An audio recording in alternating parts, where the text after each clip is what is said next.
ನಮ್ಮ ಸುತ್ತಮುತ್ತಲಿನ ದ್ರವ್ಯಗಳು ಭಾಗ 3ಕ್ಕೆ ನಿಮಗೆಲ್ಲರಿಗೂ ಸ್ವಾಗತ.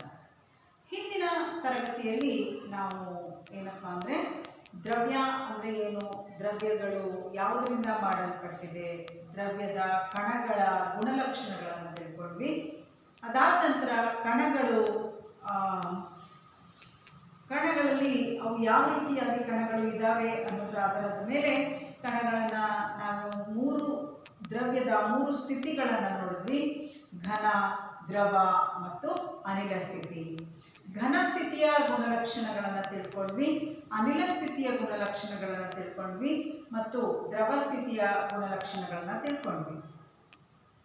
ಅದಾದ ನಂತರ ಘನ ಸ್ಥಿತಿಯಿಂದ ದ್ರವ ಸ್ಥಿತಿಗೆ, ದ್ರವ ಸ್ಥಿತಿಯಿಂದ ಅನಿಲ ಸ್ಥಿತಿಗೆ ವಸ್ತುಗಳು ಹೇಗೆ ಒಂದರಿಂದ ಇನ್ನೊಂದಕ್ಕೆ ಪರಿವರ್ತನೆ ಆಗ್ತವೆ ಅನ್ನೋದನ್ನ ತಿಳ್ಕೊಂಡ್ವಿ. ಅಂದರೆ ತಾಪದಲ್ಲಿ ವ್ಯತ್ಯಾಸ ಆದಾಗ ಘನ ಸ್ಥಿತಿಯಿಂದ ದ್ರವ ಸ್ಥಿತಿಗೆ, ದ್ರವ ಸ್ಥಿತಿಯಿಂದ ಅನಿಲ ಸ್ಥಿತಿಗೆ ವಸ್ತುಗಳು ಏನಾಗುತ್ತೆ, ಮಾರ್ಪಾಟನ್ನು ಹೊಂದುತ್ತೆ, ಸ್ಥಿತಿಯಲ್ಲಿ ಬದಲಾವಣೆಯನ್ನು ಹೊಂದುತ್ತೆ ಅನ್ನುವಂತಹ ಅಂಶವನ್ನು ನಾವು ತಿಳ್ಕೊಂಡ್ವಿ. ಸೊ ಇದು ಯಾವುದರಿಂದ ಆಯಿತು? ತಾಪದ ಬದಲಾವಣೆಯಿಂದ ಈ ಒಂದು ಸ್ಥಿತಿಯಲ್ಲಿನ ಬದಲಾವಣೆ ಆಯಿತು ಅನ್ನೋದನ್ನು ನಾವು ನೋಡಿದ್ವಿ. ಈಗ ನಾವು ಇವತ್ತಿನ ಪಾಠದಲ್ಲಿ ತಾಪದ ಬದಲಾವಣೆಯ ಪರಿಣಾಮ, ಒತ್ತಡದ ಬದಲಾವಣೆಯ ಪರಿಣಾಮ, ಅದಾದ ನಂತರ ಬಾಷ್ಪ ವಿಸರ್ಜನೆ ಮತ್ತು ಅದಕ್ಕೆ ಕಾರಣಗಳನ್ನು ಇಂದಿನ ತರಗತಿಯಲ್ಲಿ ನಾವು ತಿಳ್ಕೊಳ್ತೀವಿ. ಮೊದಲನೇದಾಗಿ ತಾಪದ ಬದಲಾವಣೆ ಯಾವ ರೀತಿಯಾದಂತಹ ಪರಿಣಾಮವನ್ನು ವಸ್ತುಗಳ ಮೇಲೆ ಹಾಕುತ್ತೆ, ವಸ್ತುಗಳ ಮೇಲೆ ತಾಪದಿಂದ ಯಾವ ರೀತಿಯಾದಂತಹ ಪರಿಣಾಮ ಉಂಟಾಗುತ್ತೆ ಅನ್ನುವಂತಹ ಅಂಶವನ್ನು ನಾವೀಗ ನೋಡೋಣ. ವಿದ್ಯಾರ್ಥಿಗಳೇ, ನಾನಿಲ್ಲಿ ಒಂದು ಪ್ರಯೋಗವನ್ನು ಸೆಟ್ ಮಾಡಿದ್ದೀನಿ. ಇಲ್ಲೇನಪ್ಪ ಅಂದರೆ ಒಂದು ಆಧಾರ, ಮತ್ತೆ ಒಂದು ಟ್ರೈಪಾಡ್ ಸ್ಟ್ಯಾಂಡ್, ಒಂದು ಬೀಕರ್, ಒಂದು ಉಷ್ಣತಾ ಮಾಪಕ, ಮತ್ತೊಂದು ಗಾಜಿನ ಕಡ್ಡಿ. ಇಲ್ಲೇನು ಮಾಡಿದ್ದೀವಿ, ಈ ಆಧಾರ ಸ್ತಂಭಕ್ಕೆ ಉಷ್ಣತಾ ಮಾಪಕವನ್ನು ಹಾಕಿದ್ದೀವಿ ಅಥವಾ ಸಿಕ್ಕಿಸಿದ್ದೀವಿ. ಇಲ್ಲಿ ಸ್ಟ್ಯಾಂಡ್ ಮೇಲೆ ಒಂದು ಬೀಕರನ್ನು ಇಟ್ಟಿದ್ದೀನಿ, ಬೀಕರಿನ ಒಳಗಡೆ ಮಂಜುಗಡ್ಡೆಯನ್ನು ತೆಗೆದುಕೊಂಡಿದ್ದೀನಿ. ಸೊ ಇಲ್ಲೇನು ಮಾಡ್ತೀವಿ, ನಾವು ಮೊದಲಿಗೆ ಈ ಬರ್ನರ್ನ ಸಹಾಯದಿಂದ ಬರ್ನರನ್ನು ಹಚ್ತೀವಿ. ಆಗ ಮೊದಲಿಗೆ ಈ ಎಲ್ಲ ಸೆಟಪ್ಪನ್ನು ಮಾಡ್ಕೊಂಡ ನಂತರ ಮಂಜುಗಡ್ಡೆಯನ್ನು ಜಸ್ಟ್ ಅದರ ಬಾಕ್ಸಿಂದ ತೆಗೆದು ಈ ಒಂದು ಬೀಕರಿಗೆ ಹಾಕಿದ್ದೀವಿ. ಸೊ ಅವಾಗ ಏನಾಗುತ್ತೆ, ಮಂಜುಗಡ್ಡೆಗೆ ನಾವು ಉಷ್ಣವನ್ನು ಕೊಡ್ತಾ ಇದ್ದೀವಿ. ಸೊ ಮೊದಲಿಗೆ ತಾಪವನ್ನು ದಾಖಲಿಸ್ಕೋಬೇಕು, ಎಷ್ಟಿತ್ತು ತಾಪ ಅಂತ ಹೇಳಿ. ನಂತರ ಅದಕ್ಕೆ ತಾಪವನ್ನು ಕೊಡ್ತಾ ಹೋಗ್ತೀವಿ, ಮಂಜುಗಡ್ಡೆಗೆ ತಾಪವನ್ನು ಕೊಡ್ತಾ ಹೋಗ್ತೀವಿ. ಮಂಜುಗಡ್ಡೆಗೆ ತಾಪವನ್ನು ಕೊಡ್ತಾ ಹೋದಾಗ ಏನಾಗುತ್ತೆ, ಮಂಜುಗಡ್ಡೆ ನಿಧಾನವಾಗಿ ಕರಗೋದಕ್ಕೆ ಪ್ರಾರಂಭವಾಗುತ್ತೆ. ಸೊ ನಿಧಾನವಾಗಿ ಕರಗೋದಕ್ಕೆ ಪ್ರಾರಂಭವಾದಾಗ ಅದರಲ್ಲಿ ಆಗ್ತಕ್ಕಂತಹ ಬದಲಾವಣೆಗಳನ್ನು ನಾವು ಗಮನಿಸ್ತಾ ಹೋಗಬೇಕು. ನಂತರ ಮಂಜುಗಡ್ಡೆ ಏನು ಮಾಡುತ್ತಪ್ಪ ಅಂತಂದರೆ ತಾಪವನ್ನು ಕೊಡ್ತಾ ಹೋದಂಗೆ ಅದು ಘನ ವಸ್ತುವಿನಿಂದ ದ್ರವ ವಸ್ತುವಿಗೆ ಬದಲಾಗುತ್ತೆ. ಮಂಜುಗಡ್ಡೆ ಏನು ಘನ ಇತ್ತು ಅದು ನಿಧಾನವಾಗಿ ದ್ರವ ವಸ್ತುವಾಗಿ ಬದಲಾಗೋದಕ್ಕೆ ಪ್ರಾರಂಭ ಆಗುತ್ತೆ. ಸೊ ಎಲ್ಲ ಮಂಜುಗಡ್ಡೆನೂ ಕೂಡ ಘನ ವಸ್ತುವಿನಿಂದ ದ್ರವ ವಸ್ತುವಾಗುತ್ತೆ. ಈಗ ನಾವೇನು ಮಾಡಬೇಕು, ಈ ತಾಪವನ್ನು ನೋಟ್ ಮಾಡ್ಕೊಳ್ತಾ ಇದ್ದೀವಿ. ಇಲ್ಲಿ ನಾವು ಬನ್ಸನ್ ಬರ್ನರ್ನ ಸಹಾಯದಿಂದ ಈ ಮಂಜುಗಡ್ಡೆಗೆ ಶಾಖವನ್ನು ಕೊಡ್ತೀವಿ. ಶಾಖವನ್ನು ಕೊಟ್ಟಾಗ ಆ ಮಂಜುಗಡ್ಡೆ ನಿಧಾನವಾಗಿ ಕರಗೋದಕ್ಕೆ ಪ್ರಾರಂಭ ಆಯಿತು. ಸೊ ಅಲ್ಲಿ ನಾವು ಶಾಖವನ್ನು ಕೊಡ್ತಾ ಹೋದರೂ ಕೂಡ ಇಲ್ಲಿ ಉಷ್ಣತೆಯಲ್ಲಿ ಏರಿಕೆಯನ್ನು ನಾವು ಕಾಣೋದಿಲ್ಲ. ಅಂದರೆ ಅಲ್ಲೇನಾಗಿರುತ್ತಪ್ಪ ಅಂತ ಹೇಳಿದ್ರೆ 273 ಕೆಲ್ವಿನ್ ಅಥವಾ 0 ಡಿಗ್ರಿ ಸೆಲ್ಸಿಯಸ್ ಅಂತ ಏನು ಕರಿತೀವಿ, ಅದೇ ಉಷ್ಣತೆಯನ್ನು ಹೊಂದಿರುತ್ತೆ. ಆಗ ನಾವು ಏನಾಗುತ್ತಪ್ಪ ಅಂತ ಹೇಳಿದ್ರೆ ಮಂಜುಗಡ್ಡೆಯಲ್ಲಿರ್ತಕ್ಕಂತಹ ಕಣಗಳು ಏನಾಗಿರ್ತಾವಪ್ಪ ಅಂದರೆ ಹತ್ತಿರ ಇರ್ತವೆ. ಕಣಗಳು ಏನಾಗಿರ್ತವೆ,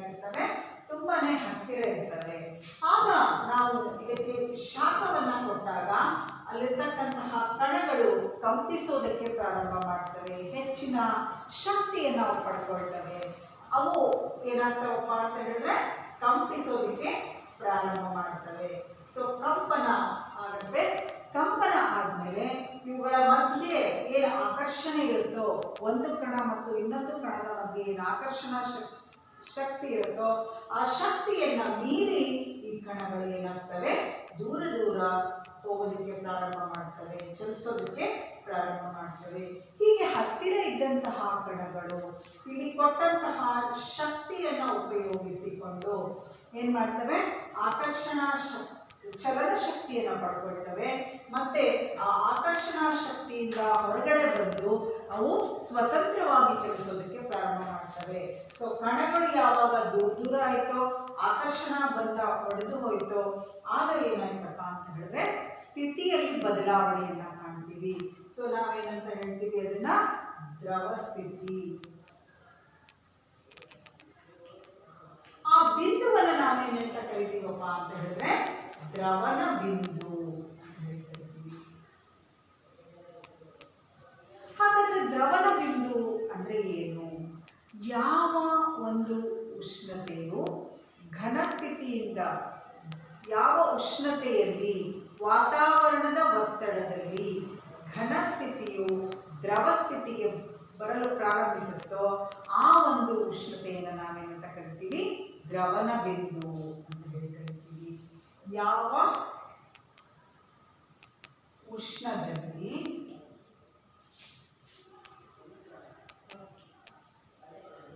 ಘನವಸ್ತುವು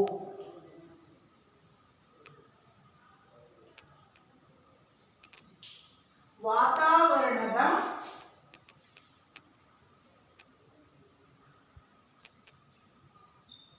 ಒತ್ತಡದಲ್ಲಿ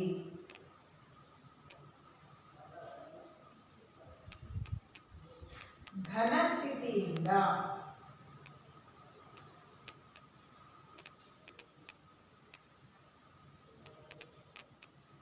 ದ್ರವ ಸ್ಥಿತಿಗೆ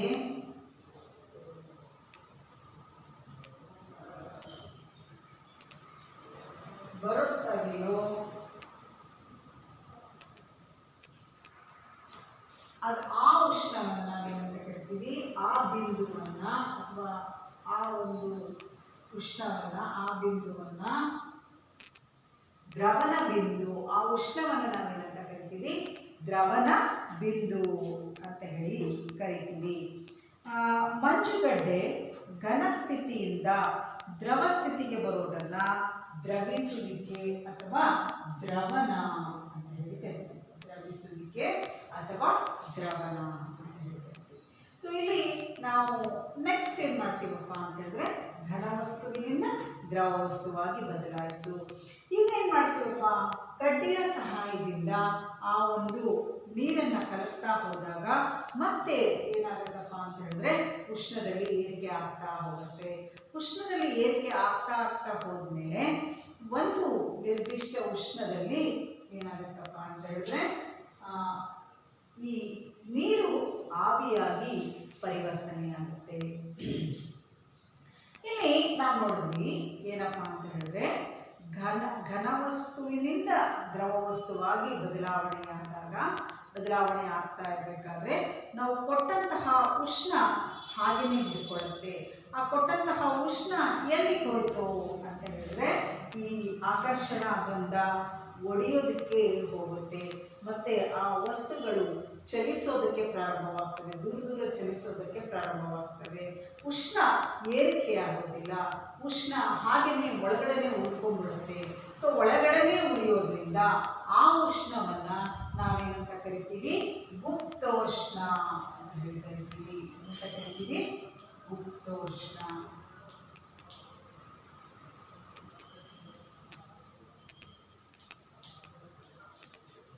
ಹಾಗಾದ್ರೆ ಗುಪ್ತೋಷ್ಣ ಅಂದ್ರೆ ಏನು? 1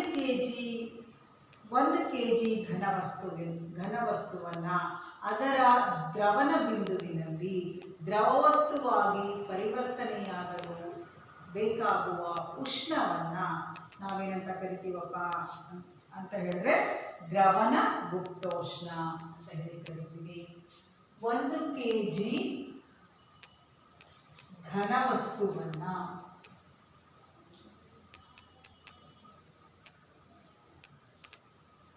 ಅದರ ದ್ರವಣ ಬಿಂದುವಿನಲ್ಲಿ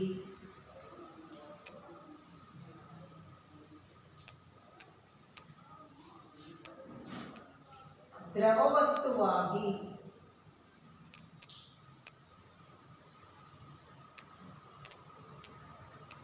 ಪರಿವರ್ತಿಸಲು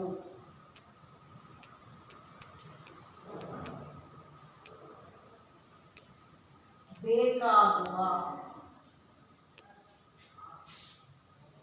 ಉಷ್ಣವನ್ನ ಏನಂತ ಕರಿತೀವಿ?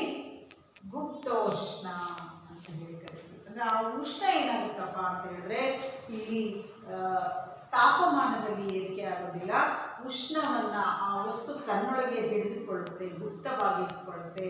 ಆ ಒಂದು ಉಷ್ಣವನ್ನ ನಾವೇನಂತ ಕರಿತೀವಿ? ದ್ರವನ ಗುಪ್ತೋಷ್ಣ ಅಂತ ಹೇಳಿ ಕರಿತೀವಿ. ಸೊ ದ್ರವ ಅಂದ್ರೆ ಎಲ್ಲ ಮಂಜುಗಡ್ಡೆ ದ್ರವಿಸಿದ ಮೇಲೆ ನಂತರ ಇಲ್ಲಿ ಉಷ್ಣ ಏರೋದಕ್ಕೆ ಪ್ರಾರಂಭವಾಗುತ್ತೆ. ಸೊ ಉಷ್ಣತಾ ಮಾಪಕದಲ್ಲಿ ನಾವು ಉಷ್ಣ ಏರಿಕೆ ಆಗೋದನ್ನು ನೋಡ್ತೀವಿ. ಆ ನಂತರ ಏರಿಕೆ ಆಗ್ತಾ ಹೋಗುತ್ತೆ. ನಂತರ ಅದು ಒಂದಿಷ್ಟು ಶಾಖವನ್ನು ಉಷ್ಣವನ್ನು ತಲುಪಿದಾಗ ನಾವು ಮತ್ತೆ ಅದರ ತಾಪವನ್ನು ನೋಡ್ಕೊಳ್ತೀವಿ ಎಷ್ಟಿದೆ ಅಂತ ಹೇಳಿ. ಸಾಮಾನ್ಯವಾಗಿ ಅದು 100 ಡಿಗ್ರಿ ಸೆಲ್ಸಿಯಸ್ನಷ್ಟು ಇರುತ್ತೆ, ಅಥವಾ ನಾವು ಅದಕ್ಕೆ 233 ಆ್ಯಡ್ ಮಾಡಿದರೆ 373 ಕ್ಯಾಲ್ವಿನ್ ಆಗುತ್ತೆ. ಸೊ ಆ ಉಷ್ಣದಲ್ಲಿ ಏನಾಗುತ್ತಪ್ಪ ಅಂತ ಹೇಳಿದ್ರೆ ಈ ದ್ರವ ವಸ್ತು ಮತ್ತೆ ಅನಿಲ ವಸ್ತುವಾಗಿ ಪರಿವರ್ತನೆಯಾಗುತ್ತೆ, ನೀರು ನೀರಾವಿಯಾಗಿ ಪರಿವರ್ತನೆಯಾಗುತ್ತೆ. ಆಗ ಮತ್ತೆ ಏನು ಉಷ್ಣತಾ ಮಾಪಕದಲ್ಲಿ ನಾವು ನೋಡ್ತೀವಲ್ಲ, ಉಷ್ಣ ಹಾಗೇನೆ ನಿಂತು ಬಿಡುತ್ತೆ. ಅಲ್ಲಿ ನಾವು ಉಷ್ಣವನ್ನ ಕೊಡ್ತಾ ಇರ್ತೀವಿ, ಶಾಖವನ್ನ ಕೆಳಗಡೆಯಿಂದ ಕೊಡ್ತಾ ಇರ್ತೀವಿ, ಆದ್ರೂ ಕೂಡ ಅಲ್ಲಿ ಹಾಗೇನೆ ನಿಂತುಕೊಳ್ಳುತ್ತೆ. ಅದಕ್ಕೆ ಕಾರಣ ಏನಪ್ಪಾ ಅಂತ ಹೇಳಿದ್ರೆ, ಎಗೇನ್ ದ್ರವದಲ್ಲಿದ್ದಂತಹ ಕಣಗಳು ಏನ್ ಮಾಡ್ತಾವಪ್ಪ ಅಂತ ಹೇಳಿದ್ರೆ ಶಾಖವನ್ನ ಹೀರಿಕೊಳ್ತವೆ, ಮತ್ತಷ್ಟು ದೂರಕ್ಕೆ ಚಲಿಸೋದಕ್ಕೆ ಪ್ರಾರಂಭವಾಗ್ತವೆ, ಮತ್ತೆ ಅವು ಚಲನ ಶಕ್ತಿಯನ್ನ ಪಡ್ಕೊಳ್ತವೆ. ಸೊ ಇಲ್ಲಿದ್ದಂತಹ ಒಂದು ಕಣ ಇಲ್ಲಿಗೆ ಹೋಗುತ್ತೆ, ಇಲ್ಲಿದ್ದಂತಹ ಒಂದು ಕಣ ಇಲ್ಲಿಗೆ ಬರುತ್ತೆ. ಹೀಗೆ ಕಣಗಳು ಚಲನ ಶಕ್ತಿಯನ್ನ ಹೆಚ್ಚಿಗೆ ಪಡ್ಕೊಳ್ಳೋದ್ರಿಂದ ಅವು ಏನ್ ಮಾಡ್ತವೆ? ಹೆಚ್ಚು ವೇಗವಾಗಿ ಚಲಿಸೋದಕ್ಕೆ ಪ್ರಾರಂಭವಾಗ್ತವೆ. ವಿದ್ಯಾರ್ಥಿಗಳನ್ನ ನೀವು ಗಮನಿಸಿರ್ಬೋದು, ನೀರು ಬೀಕರ್ನಲ್ಲೇ ಹಾಗೆ ಇರುತ್ತೆ, ಅದು ಆವಿಯಾದ ತಕ್ಷಣ ಮೇಲೆ ನೀವು ಹಬೆಯನ್ನ ಕಾಣ್ತೀರ. ಯಾಕೆ ಹಬೆ ಮೇಲೆ ಬಂತು ಅಂತ ಹೇಳಿದ್ರೆ ಇದೇ ಕಾರಣ. ಅಂದ್ರೆ ಅಲ್ಲಿ ಇರ್ತಕ್ಕಂತಹ ಕಣಗಳು ಚಲನ ಶಕ್ತಿಯನ್ನ ಪಡ್ಕೊಳ್ತವೆ, ತಾವಿದ್ದ ಸ್ಥಳದಿಂದ ಮೇಲೆ ಬರೋದಕ್ಕೆ ಪ್ರಾರಂಭವಾಗ್ತದೆ. ಆಗ ನಾವು ಈ ಆವಿಯನ್ನ ನಾವು ಏನ್ ಮಾಡ್ಬೋದಪ್ಪ ಅಂದ್ರೆ ಈ ಬೇಕರ್ನ ಮೇಲೆ ವೀಕ್ಷಿಸ್ತೀವಿ. ಇದನ್ನ ನಾವೇನಂತ ಕರಿತೀವಪ್ಪ ಅಂತ ಹೇಳಿದ್ರೆ ಅನಿಲ ದ್ರವನ ಬಿಂದು, ಅನಿಲ ಗುಪ್ತೋಷ್ಣ ಅಂತ ಹೇಳಿ ಕರಿತೀವಿ. ಅಂದ್ರೆ 1 kg ನೀರು ಅಂತ ಹೇಳಿದ್ವಿ ಅಥವಾ ಘನ ವಸ್ತು ಅಂತ ಹೇಳಿದ್ವಿ. 1 kg ದ್ರವ ವಸ್ತುವನ್ನ ಅದರ ಅನಿಲ ಬಿಂದುವಿನಲ್ಲಿ ಅನಿಲ ವಸ್ತುವಾಗಿ ಪರಿವರ್ತಿಸುವ ಉಷ್ಣವನ್ನು ನಾವೇನಂತ ಕರಿತೀವಿ? ಅನಿಲ ಗುಪ್ತೋಷ್ಣ. ಅಂದ್ರೆ ಆ ಉಷ್ಣ ಏನಾಗುತ್ತಪ್ಪ ಅಂತ ಹೇಳಿದ್ರೆ ಗುಪ್ತವಾಗಿ ಉಳ್ಕೊಳ್ಳುತ್ತೆ. ಆ ಎಲ್ಲ ಉಷ್ಣವು ಕೂಡ ಸ್ಥಿತಿಯ ಬದಲಾವಣೆಗೆ ಉಪಯೋಗಿಸಲ್ಪಡುತ್ತೆ. ಸೊ ನಾವು ಹೆಚ್ಚಿಗೆ ಉಷ್ಣವನ್ನ ಕೊಡ್ತಾ ಹೋದ್ರೂ ಸಹಿತ ಆ ಉಷ್ಣ ಅಲ್ಲೇ ಉಳ್ಕೊಳ್ಳುತ್ತೆ. ಇಲ್ಲಿ ತಾಪಮಾಪಕದಲ್ಲಿ ಏರಿಕೆಯನ್ನ ನಾವು ಕಾಣೋದಿಲ್ಲ. ಇದು ಅರ್ಥ ಆಯ್ತು ಅಂತ ಅನ್ಕೊಂಡಿದ್ದೀನಿ ಮಕ್ಕಳೇ ನಾನು. ಅಂದ್ರೆ ಗುಪ್ತೋಷ್ಣ ಅಂದ್ರೆ ಏನು ಅನ್ನುವಂತಹ ಅಂಶ. ಅಫ್ಕೋರ್ಸ್ ನಾವು ಯಾವುದೇ ಒಂದು ವಸ್ತುವನ್ನ ಒಂದು ಸ್ಥಿತಿಯಿಂದ ಇನ್ನೊಂದು ಸ್ಥಿತಿಗೆ ತರಬೇಕಾದ್ರೆ ಉಷ್ಣವನ್ನ ಹೆಚ್ಚಿಸಬೇಕು. ಅದನ್ನು ನಾವು ಉಷ್ಣ ಏರಿಕೆಯಾಗೋದನ್ನ ತಾಪಮಾಪಕದಲ್ಲಿ ನೋಡ್ತೀವಿ. ಆಮೇಲೆ ಯಾವಾಗ ಅದು ಒಂದು ಸ್ಥಿತಿಯಿಂದ ಇನ್ನೊಂದು ಸ್ಥಿತಿಗೆ ಬರೋದಕ್ಕೆ ಪ್ರಾರಂಭವಾಗುತ್ತೋ, ನಾವು ಎಷ್ಟೇ ಉಷ್ಣವನ್ನ ಕೊಡ್ತಾ ಹೋದ್ರೂ ಕೂಡ ಉಷ್ಣ ಏನಾಗುತ್ತೆ? ಅಲ್ಲಿ ನಿಂತು ಬಿಡುತ್ತೆ, ಏರಿಕೆಯಾಗೋದಿಲ್ಲ. ಹಾಗಾದ್ರೆ ನಾವು ಕೊಡ್ತಕ್ಕಂಥ ಉಷ್ಣ ಏನಾಗುತ್ತೆ? ಗುಪ್ತವಾಗಿ ಉಳಿಯುತ್ತೆ. ಎಲ್ಲಿ ಗುಪ್ತವಾಗಿ ಉಳಿಯುತ್ತೆ? ಸ್ಥಿತಿ ಬದಲಾವಣೆಗೆ ಕಣಗಳಲ್ಲಿ ಅದು ಶೀತೋಷ್ಣ ಅಂತ ಹೇಳಿ ಕರಿತೀವಿ.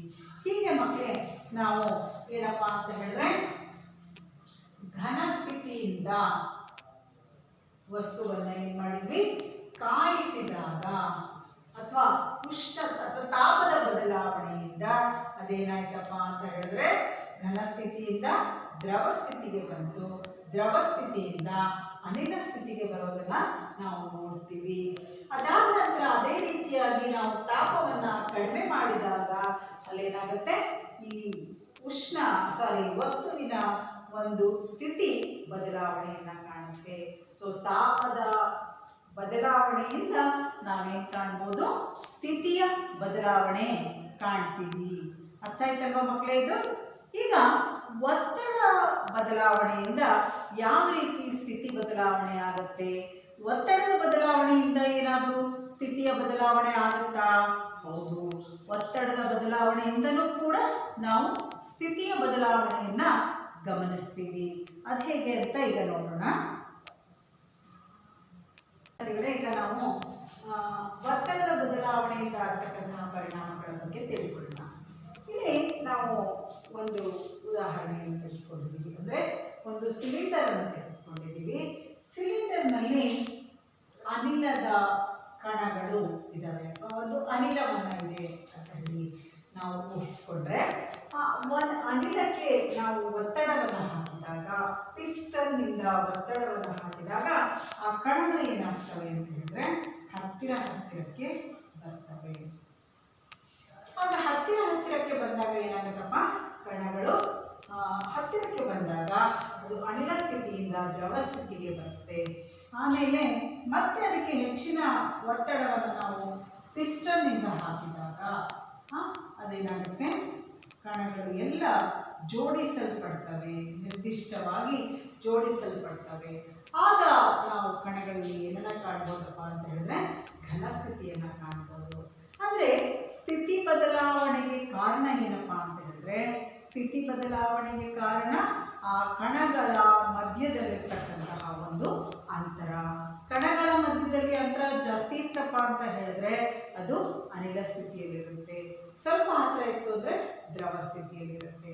ಹೀಗೆ ಒತ್ತಡವನ್ನು ಹಾಕಿದಾಗ ನಾವು ಕಣಗಳ ಅಂತರದಲ್ಲಿ ಬದಲಾವಣೆಯನ್ನು ಕಾಣ್ತೀವಿ.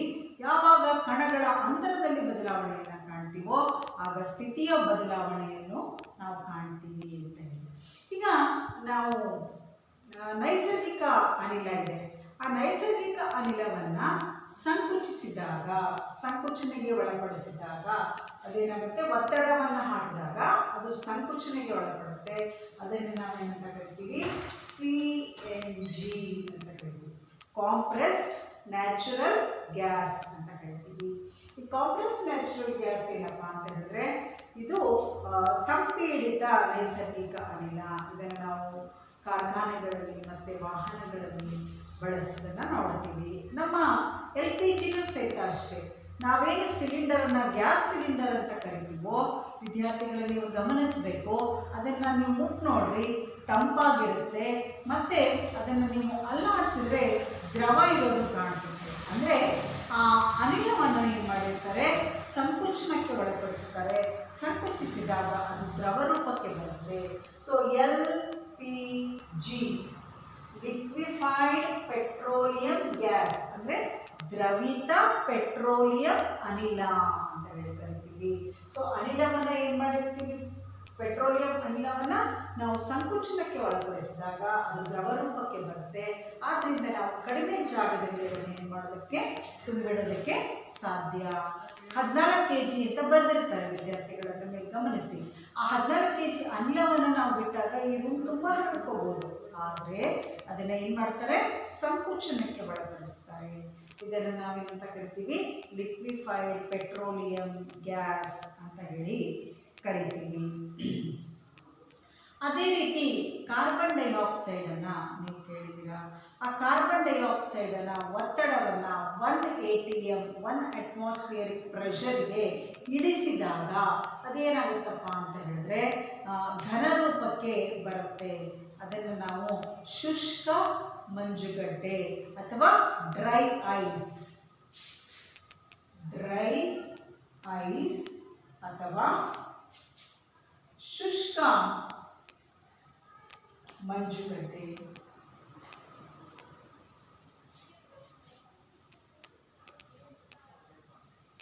ಶುಷ್ಕ ಮಂಜುಗಡ್ಡೆ ಏನಪ್ಪಾ ಅಂದರೆ ಹೆಚ್ಚಿನ ಒಂದು ಈ ತಾಪಮಾನವನ್ನು ಅತ್ಯಂತ ಕಡಿಮೆ ತಾಪಮಾನವನ್ನು ಹೊಂದಿರುತ್ತೆ. ಇದು ಹೆಚ್ಚಿನ ಅನುಕೂಲಗಳನ್ನು ಹೊಂದಿದೆ. ಇದು ಸಾಮಾನ್ಯ ಐಸ್ಗಿಂತಲೂ ಸಹ ಕಡಿಮೆ ಉಷ್ಣತೆಗೆ ಹೋಗುತ್ತೆ. ಸೊ ಆದ್ದರಿಂದ ಇದನ್ನು ಡ್ರೈ ಐಸ್ ಅಂತ ಹೇಳ್ತಾರೆ. ಕಡಿಮೆ ಅಂದರೆ ಕಾರ್ಬನ್ ಡೈಆಕ್ಸೈಡನ್ನು ಸಂಕೋಚನಗೊಳಿಸಿದಾಗ ಏನಾಗುತ್ತಪ್ಪ ಅಂತ ಹೇಳಿದ್ರೆ ಇದು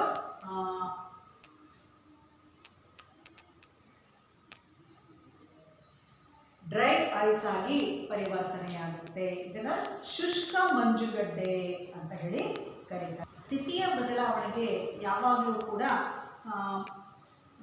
ಇದು ಏನು ಒತ್ತಡ ಮತ್ತು ಉಷ್ಣದ ಬದಲಾವಣೆಯ ಅವಶ್ಯಕತೆ ಇದೆ. ಹಾಗಾದರೆ ಅದು ಹೇಗೆ ಸಾಧ್ಯ ಆಗುತ್ತೆ?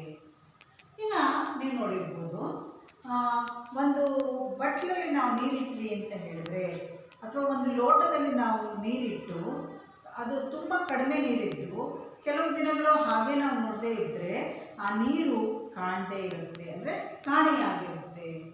ಆಮೇಲೆ ಹಸಿ ಬಟ್ಟೆಯನ್ನು ನಾವು ಒಣಗಿ ಹಾಕಿರ್ತೀವಿ, ಅದು ಒಣಗಿ ಹೋಗುತ್ತೆ ದಿನನಿತ್ಯದ ಬದುಕಿನಲ್ಲಿ. ಆಮೇಲೆ ನಾವು ಯಾವುದೇ ಒಂದು ಪಾತ್ರೆಯಲ್ಲಿ ನೀರನ್ನು ತೆರೆದಿಟ್ಟು ಅದರ ಒಂದು ಗುರುತನ್ನು ನಾವು ಗುರುತು ಮಾಡಿದರೆ, ನೀರಿನ ಒಂದು ಅಳತೆಯನ್ನು ಗುರುತು ಮಾಡಿದರೆ ಕೆಲವು ದಿನಗಳು ಹಾಗೆ ಇಟ್ಟರೆ ಆ ನೀರು ಕೆಳಗಡೆ ಹೋಗಿರುತ್ತೆ. ಈ ರೀತಿಯ ಒಂದು ಉದಾಹರಣೆಗಳನ್ನು ನಾವು ದಿನನಿತ್ಯದ ಬದುಕಿನಲ್ಲಿ ನೋಡ್ತಾನೆ ಇರ್ತೀವಿ. ಹಾಗಾದರೆ ಇದೆಲ್ಲ ಹೇಗೆ ಸಾಧ್ಯವಾಗುತ್ತೆ ಅಂತ ಹೇಳಿದ್ರೆ, ಇದಕ್ಕೆ ಒಂದು ವಿದ್ಯಮಾನ, ವಿಜ್ಞಾನದಲ್ಲಿ ಇದಕ್ಕೆ ಒಂದು ವಿದ್ಯಮಾನದ ಹೆಸರಿದೆ. ಅದನ್ನು ನಾವು ಬಾಷ್ಪೀಕರಣ ಅಂತ ಹೇಳ್ತಾರೆ. ಈಗ ನೋಡಿರ್ಬೋದು ನೀವು, ಮಳೆಗಾಲದಲ್ಲಿ ಕೆರೆ ತುಂಬ ಹೋಗಿರುತ್ತೆ. ಆದರೆ ಬೇಸಿಗೆ ಬರ್ತಾ ಬರ್ತಾ ಬರ್ತಾ ಇದ್ದಂಗೆ, ಅಂದರೆ ದಿನ ಕಳೆದಂತೆ ಆ ನೀರು ಕಡಿಮೆ ಆಗ್ತಾ ಆಗ್ತಾ ಹೋಗುತ್ತೆ. ಬೇಸಿಗೆಯಲ್ಲಿ ಪೂರ್ತಿ ಅಲ್ಲಿ ನೀರನ್ನು ನಾವು ಕಾಣೋದೇ ಇಲ್ಲ. ಮತ್ತೆ ಮಳೆಗಾಲ ಬಂದಾಗ ನೀರು ತುಂಬಿಕೊಳ್ಳುತ್ತೆ. ಅಂದರೆ ಅದು ಹೇಗೆ ಸಾಧ್ಯ ಆಗುತ್ತೆ ಅಂತ ಹೇಳಿದ್ರೆ, ನಾವು ನೋಡ್ತೀವಿ, ಉಷ್ಣ ಕೊಡಬೇಕು, ಆಮೇಲೆ ಅದು ಕುದಿಯೋದಕ್ಕೆ ಪ್ರಾರಂಭ ಆಗಬೇಕು, ಆಮೇಲೆ ಆವಿ ಆಗುತ್ತೆ ಅನ್ನೋದನ್ನು ನಾವು ಹಿಂದಿನ ಉದಾಹರಣೆಯಲ್ಲಿ ಉಷ್ಣದ ಬದಲಾವಣೆಯ ಪರಿಣಾಮ ಅನ್ನುವಾಗ ಆ ಬೀಕರಿನ ಒಂದು ಪ್ರಯೋಗದಲ್ಲಿ ನೋಡಿದ್ವಿ. ನೀರಿಗೆ ಉಷ್ಣವನ್ನು ಕೊಟ್ಟಾಗ ಅದು ಕುದಿಯೋದಕ್ಕೆ ಪ್ರಾರಂಭ ಆಯಿತು, ಆಮೇಲೆ ಆವಿ ಆಯಿತು.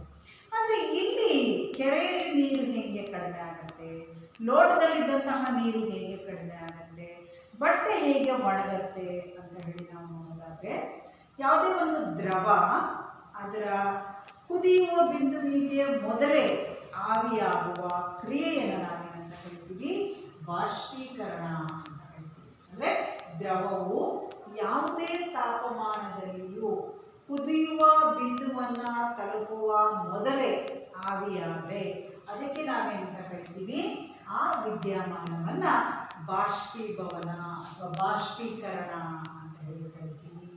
ಸೊ ಈ ಬಾಷ್ಪೀಕರಣವನ್ನು ಅರ್ಥ ಮಾಡ್ಕೊಳ್ಳಿಕ್ಕೆ ಅದರ ಮೇಲೆ ಯಾವ ಯಾವ ಅಂಶಗಳು ಪರಿಣಾಮವನ್ನು ಬೀರ್ತವೆ ಅಂತ ಹೇಳಿ ತಿಳ್ಕೊಳ್ಳೋದಕ್ಕೆ ನಾವೀಗ ಒಂದು ಪ್ರಯೋಗವನ್ನು ಮಾಡೋಣ. ಸೊ ಒಂದು ಪ್ರನಾಳವನ್ನು ತೆಗೆದುಕೊಳ್ಳೋಣ, ಅದರಲ್ಲಿ 5 ml ನೀರನ್ನು ಇಡೋಣ. ಹಾಗೆಯೇ ಒಂದು ಪಿಂಗಾಣಿ ಪಾತ್ರೆಯನ್ನು ತೆಗೆದುಕೊಳ್ಳೋಣ. ಇದನ್ನ ಏನು ಮಾಡೋಣಪ್ಪ ಅಂತ ಹೇಳಿದ್ರೆ, ಕಿಟಕಿಯ ಬಳಿ ಮತ್ತೆ ಫ್ಯಾನ್ ಹಾಕಿ ಅಥವಾ ಕಿಟಕಿ ಬಳಿ ಇಡೋಣ. ಇನ್ನೊಂದು ಪಿಂಗಾಣಿ ಪಾತ್ರೆಯನ್ನು ತೆಗೆದುಕೊಳ್ಳೋಣ, ಇದನ್ನ ಕಿಟಕಿ ಬಳಿ ಇಡೋಣ. ಇದನ್ನ ರೂಮಿನ ಒಳಗಡೆ ಇಡೋಣ. ಮತ್ತೆ ಇದನ್ನ ಅದೇ ಪಿಂಗಾಣಿಯನ್ನ ಬೀರುವಿನ ಒಳಗಡೆ ನಾನು ಇಡ್ತೀನಿ. ಸೊ ಇಲ್ಲಿಟ್ಟಾಗ ಏನು ನಮಗೆ ಗೊತ್ತಾಗುತ್ತೆ ಅಂತ ಹೇಳಿದ್ರೆ, ಈಗ ಪ್ರನಾಳ ಕಿಟಕಿ ಬಳಿ ಇದ್ದಾಗ ಪ್ರನಾಳದಲ್ಲಿ ಪ್ರನಾಳ ಮತ್ತೆ ಪಿಂಗಾಣಿ ಪಾತ್ರೆ, ಇಲ್ಲಿ ಎರಡನ್ನ ನೋಡಿದಾಗ ಇದರ ಮೇಲ್ಮೈ ವಿಸ್ತೀರ್ಣ ಏನಿದೆಯಪ್ಪ ಅಂತಂದ್ರೆ, ಇಲ್ಲಿ ಮೇಲ್ಮೈ ವಿಸ್ತೀರ್ಣ ಪಿಂಗಾಣಿ ಪಾತ್ರೆಯಲ್ಲಿ ಜಾಸ್ತಿ ಇದೆ. ಎಲ್ಲಿ ಮೇಲ್ಮೈ ವಿಸ್ತೀರ್ಣ ಜಾಸ್ತಿ ಇರುತ್ತೋ ಅಲ್ಲಿ ಏನಾಗುತ್ತಪ್ಪ ಅಂತ ಹೇಳಿದ್ರೆ ಬಾಷ್ಪೀಭವನ ಕ್ರಿಯೆ ವೇಗವಾಗಿ ನಡೆಯುತ್ತೆ. ಅಂದರೆ ಕಣಗಳು ಜಾಸ್ತಿ ಇರೋದ್ರಿಂದ ಅವು ಏನು ಮಾಡ್ತಾವಪ್ಪ, ವಿಸ್ತೀರ್ಣ ಜಾಸ್ತಿ ಇರೋದ್ರಿಂದ ಹೆಚ್ಚಿನ ಒಂದು ಉಷ್ಣವನ್ನು ಪಡ್ಕೊಳ್ತವೆ ಅಥವಾ ಗಾಳಿಯನ್ನು ಪಡ್ಕೊಳ್ತವೆ.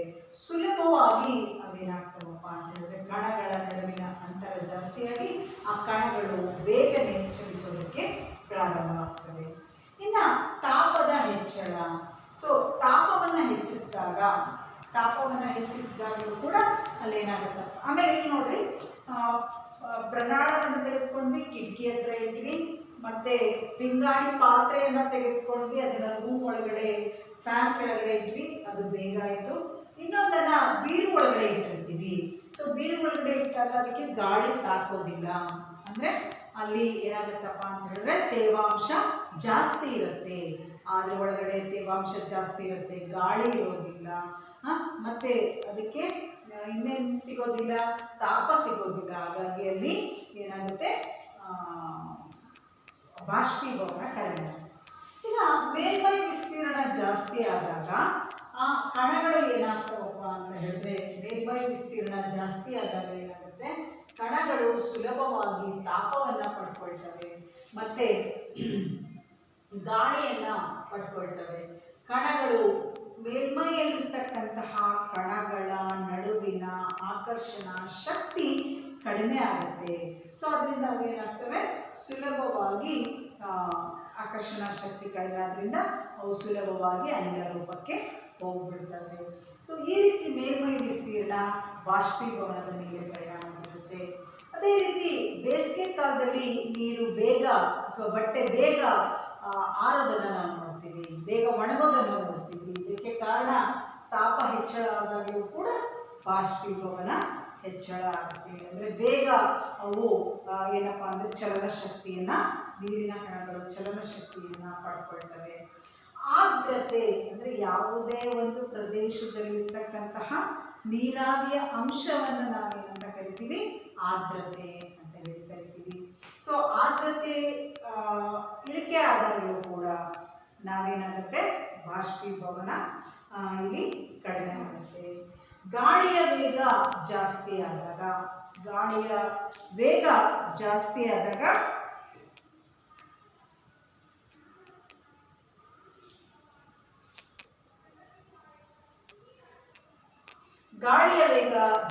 ಆದಾಗ ಏನಾಗುತ್ತಪ್ಪ ಅಂತ ಹೇಳಿದ್ರೆ ಇಲ್ಲಿ ಬಾಷ್ಪೀಭವನ ಬೇಗನೆ ಆಗುತ್ತೆ. ಗಾಳಿ ವೇಗ ಜಾಸ್ತಿ ಆಗೋದ್ರಿಂದ ತುಂಬಾನೇ ಗಾಳಿ ಇದ್ದಾಗ ನಾವು ಬಟ್ಟೆಗಳು ಬೇಗ ಒಣಗೋದನ್ನು ನೋಡ್ತೀವಿ.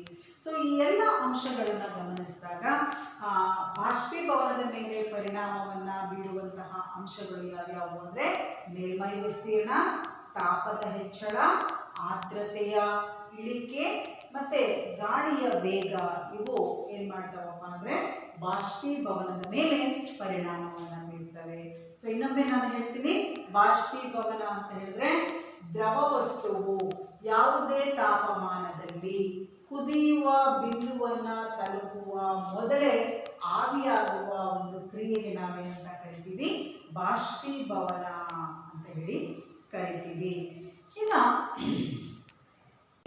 ನಾವು ಬಾಷ್ಪೀಕರಣದ ಒಂದು ಅನುಭವವನ್ನು ನಾವು ಪಡ್ಕೊಳ್ತಾನೆ ಇರ್ತೀವಿ.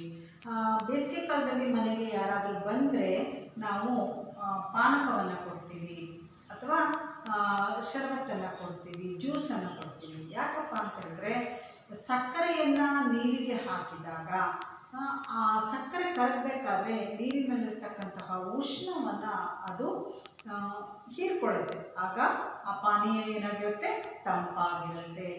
ಅದೇ ರೀತಿಯಾಗಿ ನಾವು ಅಸಿಟೋನ್ ಅನ್ನುವಂತಹ ಒಂದು ದ್ರವವನ್ನು ಕೈ ಮೇಲೆ ಹಾಕ್ಕೊಂಡ್ರೆ ಅದೇನಾಗುತ್ತಪ್ಪ ಅಂದರೆ ತಂಪಾದ ಅನುಭವವನ್ನು ಕೊಡುತ್ತೆ. ಅಂದರೆ ಅದು ತುಂಬಾ ಆವೀಕರಣಗೊಳ್ಳುವಂತಹ ಆವಿಶೀಲ ದ್ರವ.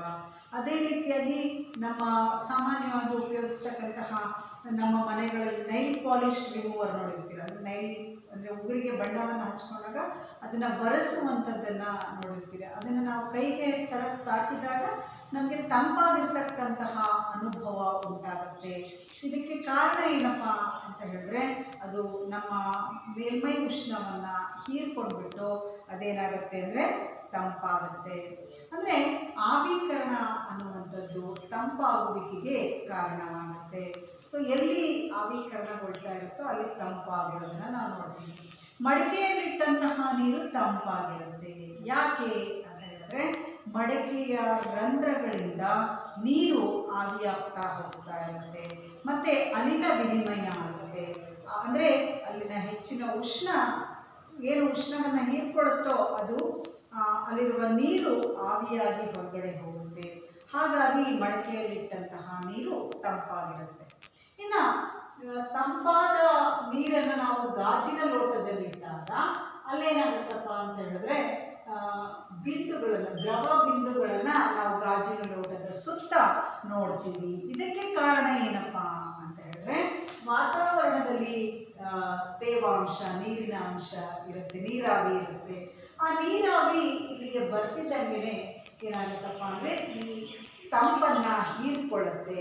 ಹೀರ್ಕೊಂಡಾಗ ಅದು ಚಲನ ಶಕ್ತಿಯನ್ನು ಕಳೆದುಕೊಂಡು ನೀರಾವಿಯ ಕಣಗಳು ಗಾಜಿನ ಲೋಟದ ಮೇಲೆ ಕೂರೋದ್ರಿಂದ ಅಲ್ಲಿ ಗಾಜಿನ ಲೋಟದ ಹೊರಗಡೆ ನಾವೇನು ಕಾಣ್ತೀವಿ, ನೀರಿನ ಬಿಂದುಗಳನ್ನು ನಾವು ಕಾಣ್ತೀವಿ. ಅದೇ ರೀತಿಯಾಗಿ ನಾವು ಹತ್ತಿ ಬಟ್ಟೆಯನ್ನು ಧರಿಸಬೇಕು. ಹತ್ತಿ ಏನಪ್ಪ ಅಂತ ಹೇಳಿದ್ರೆ ಯಾವುದೇ ಒಂದು ಹತ್ತಿಯಿಂದ ಮಾಡಿರ್ತಕ್ಕಂತಹ ಬಟ್ಟೆ, ನಾವು ಕಾಟನ್ ಬಟ್ಟೆ ಅಂತ ಏನು ಹೇಳ್ತೀವಿ, ಅದು ನೀರನ್ನು ಸುಲಭವಾಗಿ ಹೀರ್ಕೊಳ್ಳುತ್ತೆ ಅಥವಾ ಬಹಳ ಬೇಗನೆ ಹೀರ್ಕೊಳ್ಳುತ್ತೆ. ಹೀರಿಕೊಂಡಂತಹ ನೀರಿನ ಅಂಶ ಏನಾಗುತ್ತಪ್ಪ ಅಂತ ಹೇಳಿದ್ರೆ ನಮ್ಮ ದೇಹದ ಉಷ್ಣತೆಯನ್ನು ಹೀರ್ಕೊಂಡ್ಬಿಟ್ಟು ಅದು ನೀರು ಆವಿಯಾಗಿ ಅಂದರೆ ಬಾಷ್ಪೀಭವನಕ್ಕೆ ಅಥವಾ ಬಾಷ್ಪೀಕರಣಕ್ಕೆ ಒಳಪಡುತ್ತೆ. ಆಗ ನೀರು ಆವಿಯಾಗಿ ಹೋದಾಗ ನಮ್ಮ ದೇಹಕ್ಕೆ ತಂಪಿನ ಅನುಭವ ಉಂಟಾಗುತ್ತೆ. ಆದ್ದರಿಂದ ನಾವು ಏನಪ್ಪ ಅಂತ ಹೇಳಿದ್ರೆ ಈ ಬೇಸಿಗೆ ಕಾಲದಲ್ಲಿ ಹತ್ತಿ ಬಟ್ಟೆಗಳನ್ನು ಧರಿಸಬೇಕು. ನೀರನ್ನು ಸುಲಭವಾಗಿ ಹೀರಿಕೊಳ್ಳುತ್ತೆ ಮತ್ತು ಅದು ಬಾಷ್ಪೀಕರಣಗೊಂಡು ನಮ್ಮ ದೇಹವನ್ನು ಉಷ್ಣವನ್ನು ಹೀರ್ಕೊಳ್ಳೋದ್ರಿಂದ ಅಲ್ಲಿ ನಮ್ಮ ದೇಹದ ಉಷ್ಣತೆ ಏನಾಗುತ್ತೆ, ಕಡಿಮೆ ಆಗುತ್ತೆ. ಹೀಗೆ ಹತ್ತಿ ಬಟ್ಟೆಯನ್ನು ಧರಿಸುವುದು ಬೇಸಿಗೆ ಕಾಲದಲ್ಲಿ ಉತ್ತಮ ಅಂತ ಹೇಳ್ಬೋದು. ವಿದ್ಯಾರ್ಥಿಗಳೇ, ಇದುವರೆಗೂ ನೀವು ಈ ಪಾಠವನ್ನು 3 ಭಾಗಗಳಲ್ಲಿ ನೋಡಿದ್ದೀರಾ. ಮೊದಲನೇ ಭಾಗದಲ್ಲಿ ದ್ರವ್ಯದ ಸ್ಥಿತಿಗೆ ಕಾರಣ ಇವುಗಳನ್ನೆಲ್ಲ ನೋಡಿದ್ವಿ. ಈಗ ಒಂದಿಷ್ಟು ಪ್ರಶ್ನೆಗಳನ್ನು ನಿಮಗೆ ಕೊಡ್ತೀನಿ. ಆ ಪ್ರಶ್ನೆಗಳನ್ನು ಉತ್ತರಿಸೋದರ ಮೂಲಕ ನಿಮಗೆ ಎಷ್ಟಾಗಿದೆ, ಅರ್ಥ ಆಗಿದೆ ಅನ್ನೋದನ್ನು ನೀವು ತಿಳ್ಕೊಳ್ರಿ. ಮತ್ತು ನಿಮ್ಮ ಪಠ್ಯಪುಸ್ತಕದ ಸಹಾಯದಿಂದ ನೀವು ಹೆಚ್ಚಿನ ಒಂದು ಅಭ್ಯಾಸದಲ್ಲಿ ಮತ್ತು ಈ ಪ್ರಶ್ನೆ ಉತ್ತರಗಳನ್ನು ಉತ್ತರಿಸ್ತೀರಾ ಅಂತ ಹೇಳಿ ಭಾವಿಸ್ತೀನಿ. ನಾನು ಮುಂದಿನ ತರಗತಿಗೆ ಬರಬೇಕಾದ್ರೆ ಈ ಪ್ರಶ್ನೆಗಳನ್ನು ಉತ್ತರಿಸಿ ತಗೊಂಡು ಬನ್ನಿ. ಸೊ ವಿದ್ಯಾರ್ಥಿಗಳಿಗೆ ಪ್ರಶ್ನೆಗಳನ್ನು ಬರ್ಕೊಳ್ಳಿ. ಪ್ರಶ್ನೆ ಏನಪ್ಪ ಅಂತ ಹೇಳಿದ್ರೆ, ತಾಪದ ಬದಲಾವಣೆಯಿಂದ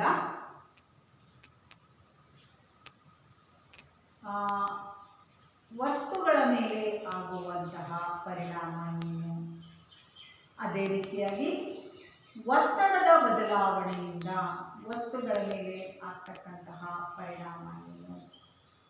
ಆಮೇಲೆ ಬಾಷ್ಪೀಭವನ ಅಂದರೆ ಏನು? ದ್ರವನ ಬಿಂದು ಅಂದರೆ ಏನು? ಗುಪ್ತೋಷ್ಣ, ದ್ರವನ ಗುಪ್ತೋಷ್ಣ ಎಂದರೇನು? ಆವಿಕರಣ ಗುಪ್ತೋಷ್ಣ ಅಂದರೆ ಏನು? ಬಾಷ್ಪೀಭವನದ ಮೇಲೆ ಪರಿಣಾಮ ಬೀರುವ ಅಂಶಗಳು ಯಾವ್ಯಾವು? ಆಮೇಲೆ ಬೇಸಿಗೆ ಕಾಲದಲ್ಲಿ ಹತ್ತಿ ಬಟ್ಟೆಗಳನ್ನು ಏಕೆ ಧರಿಸುತ್ತಾರೆ? ವಿದ್ಯಾರ್ಥಿಗಳೇ, ಪಠ್ಯಪುಸ್ತಕದ ಸಹಾಯದಿಂದ ನೀವು ಈ ಎಲ್ಲ ಪ್ರಶ್ನೆಗಳಿಗೂ ಉತ್ತರವನ್ನು ಬರ್ಕೊಂಡು ಮುಂದಿನ ತರಗತಿಗೆ ಬರ್ತೀರಲ್ವಾ? ಈ ಪಾಠ ನಿಮಗೆಲ್ಲರಿಗೂ ಕೂಡ ಅರ್ಥ ಆಗಿದೆ ಅಂತ ಹೇಳಿ ಭಾವಿಸ್ತೀನಿ. ಧನ್ಯವಾದಗಳು.